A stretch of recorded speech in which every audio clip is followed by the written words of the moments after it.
Solennité de notre Seigneur avec dans l'année A, donc ce dimanche. L'épiphanie signifie apparition, manifestation du Christ, le Sauveur, non seulement aux Juifs, mais aussi aux païens, figurés par les trois rois mages venus de l'Orient.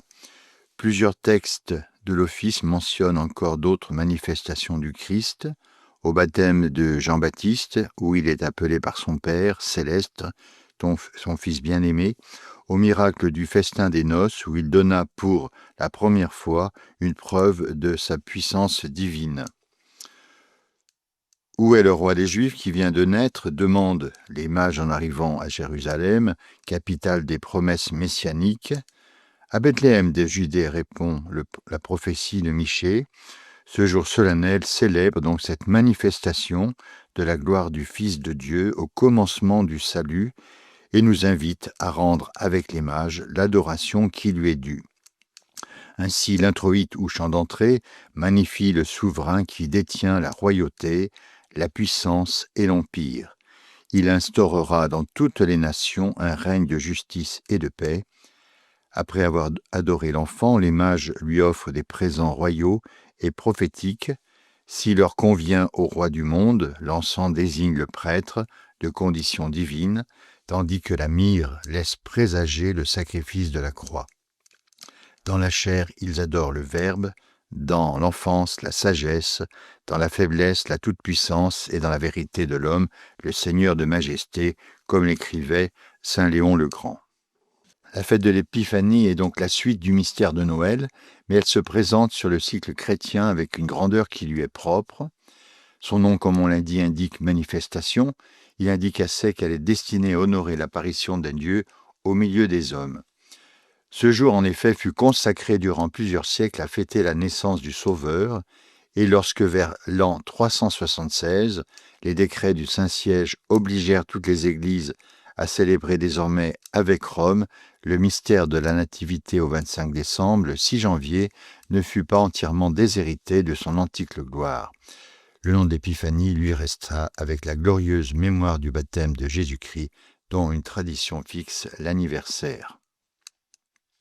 Le chant de l'introïte, ou chant d'entrée, est donc destiné à accompagner la procession d'entrée et l'encensement de l'autel. Il s'achève lorsque le prêtre a gagné sa place. Son antienne, refrain, suivi de versets de psaumes, donne la tonalité spirituelle de la fête et il ne doit pas être éliminé. Voici que vient le Seigneur souverain, il tient dans sa main la royauté, la puissance et l'empire. Ô Dieu, donne au roi tes pouvoirs, et au fils de ce roi ta justice. Ecce avenit dominator dominus, et regnum in manu eius, et potestas, et imperium. Deus judicium tuum regi, da et justitiam tuam filio regis. Gloria patri et filio, gloire au Père et au Fils et au Saint-Esprit. Ce texte du chant d'entrée ou de l'introïte de l'Épiphanie n'est pas tiré tel quel de la Sainte Écriture. Il emprunte ses mots et ses idées à plusieurs textes de l'Ancien Testament. C'est un indice de l'ancienneté de ce chant, les compositeurs des temps antiques n'hésitant pas à citer très librement l'Écriture, à en modifier l'expression littérale ou même parfois le sens littéral.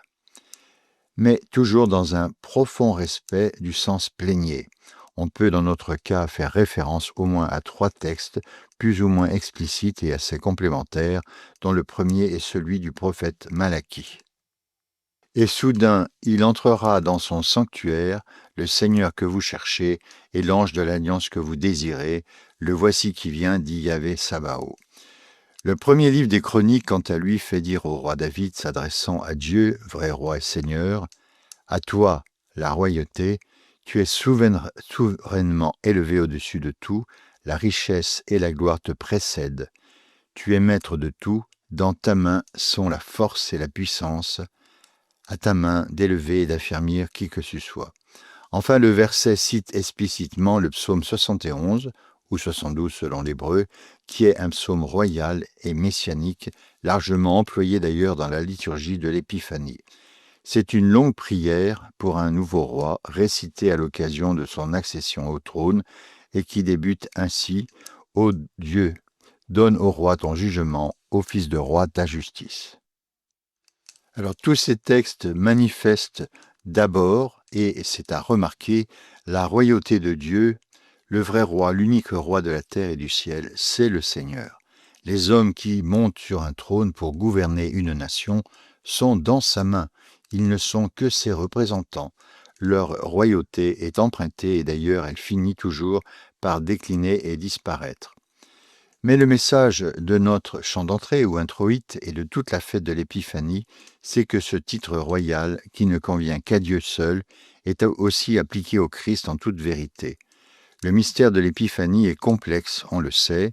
Il célèbre la manifestation de Dieu dans 3 épisodes de la vie du Christ, comme on l'a dit tout à l'heure, l'adoration des mages, le baptême du Seigneur, son premier miracle à Cana. Apparemment, on pourrait se demander que vient faire au beau milieu de ces 3 mystères le thème de la royauté du Christ. Et cela nous oblige à élargir la perspective, comme le fait si souvent la liturgie. Le petit enfant dans les bras de Marie, auquel viennent rendre hommage les sages de l'Orient lointain, cet homme qui humblement vient se mêler à la foule, à son peuple, pour recevoir des mains de Jean le baptême, ce simple invité aux noces, qui, sur l'invitation de sa mère, va opérer un tout premier prodige, ce Jésus de Nazareth est en fait, aux yeux de notre foi, dès le premier moment de sa conception, le vrai, le grand roi de l'univers. Sa vie terrestre, inaugurée dans le silence de la nuit, ne sera qu'un immense lever de soleil qui parviendra à son zénith dans l'accomplissement de sa Pâque. La royauté du Christ est un fait accompli et en même temps une réalité toujours à venir, toujours ouverte, toujours progressive. Le Christ n'en finit pas de régner toujours plus loin, son royaume doit s'étendre mystérieusement à tous ceux de la terre et il pourra alors se fixer définitivement et s'éterniser lors de son dernier avènement dans la gloire. C'est tout cela que nous fait contempler par avance notre introïte, qui est en quelque sorte un prélude à la marche de l'histoire universelle. On comprend alors combien l'Épiphanie est une fête du Christ roi, et de fait, ce chant d'entrée ressemble vraiment à une marche royale triomphale. Le compositeur a donc dépassé de beaucoup le triple contexte historique qui est l'objet de cette fête. Il nous montre que l'Épiphanie est un mystère en marche, un mystère contemporain de toutes les générations, un mystère en cours de réalisation, et que les événements célébrés durant cette solennité sont des jalons repérables pour notre foi sur ce chemin de gloire. Ce serait donc très limité de réduire la portée de notre chant d'entrée à une simple expression de la procession des mages venant adorer l'enfant à Bethléem, et le comparer au chant bien connu, mais beaucoup moins inspiré de Bon matin, j'ai rencontré le train de 3 grands rois qui partaient en voyage. Le caractère grandiose et transcendant de notre introïte, déjà souligné par son texte et par son contexte, va l'être encore de façon très significative par sa mélodie que l'on va voir.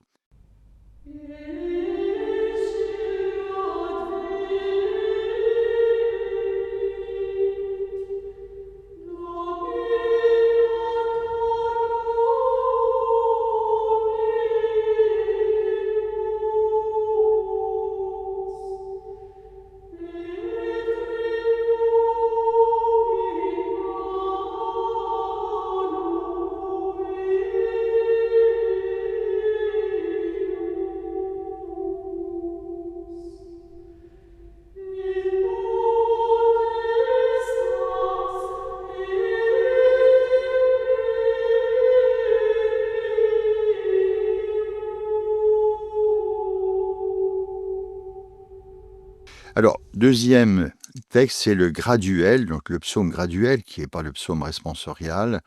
Tous les gens de Saba viendront apportant de l'or et proclamant les louanges du Seigneur. Debout, Jérusalem, resplendis, car la gloire du Seigneur est en toi. Et l'Alléluia, nous avons vu son étoile à l'Orient et nous sommes venus avec des présents adorer le Seigneur, donc la préfiguration qui a été donnée pour les mages et de venir voir l'enfant Jésus. L'antienne d'offertoire, car elle existe, les rois de Tarsis et des îles offriront leurs présents, les rois d'Arabie et de Saba porteront leurs dons, et tous les rois de la terre l'adoreront, toutes les nations lui seront soumises. reges Tarsis et insulae munera offerant, reges Arabum et Saba dona aducant, et adorabunt eum omnes reges terrae, omnes gentes serviant ei. L'antienne de la communion exprime dans ce qu'ont vu les rois mages. Nous avons vu son étoile à l'Orient et nous sommes venus avec des présents adorer le Seigneur. Vidimus stellam eius in oriente et venimus cum muneribus adorare Dominum. Nous avons vu son étoile à l'Orient et nous sommes venus avec des présents adorer le Seigneur, adorer le Seigneur, adorer, adorer le Seigneur. Alors, on doit dire que nous, qui participons à la messe chantée, si nous avons la chance de la chanter avec des grégoriens, nous y recevons pour seul pédagogue la parole de Dieu jaillie du silence et devenue chant de louange. Alors pour nous aider dans cette liturgie, dans ces chants et liturgies, vous avez le chant noté de l'Assemblée qui a été approuvé par la Conférence des évêques de France, donc un ouvrage remarquable avec les accompagnements pour orgue aussi. Vous avez le graduel romain avec l'orgue par l'abbé Ferdinand Portier aux éditions de Solesmes qui permet pour ceux qui ne maîtrisent pas les neumes d'avoir la musique et d'apprendre ces chants. Vous avez aussi les chants pour la liturgie en français d'Arnaud Perruta, Dimanche et fête, qui est paru en 2018. Et vous avez aussi un autre ouvrage qui est très utilisé, c'est Magnificat Dominum, le chant de toute l'année liturgique pour les fidèles et les chorales, chez Association Sacra Musica, donc avec des chants classiques, des chants donc qui sont dans le répertoire des paroisses et qui ne doivent pas être oubliés. Je vous souhaite donc une bonne préparation de cette fête de l'Épiphanie pour les chanteurs, pour les chorales. Donc il faut absolument former donc des groupes chorales dans vos paroisses, car un chanteur seul, souvent, on n'y arrive pas. Par contre, quand on est plusieurs, on y arrive. Bonne semaine et à la semaine prochaine.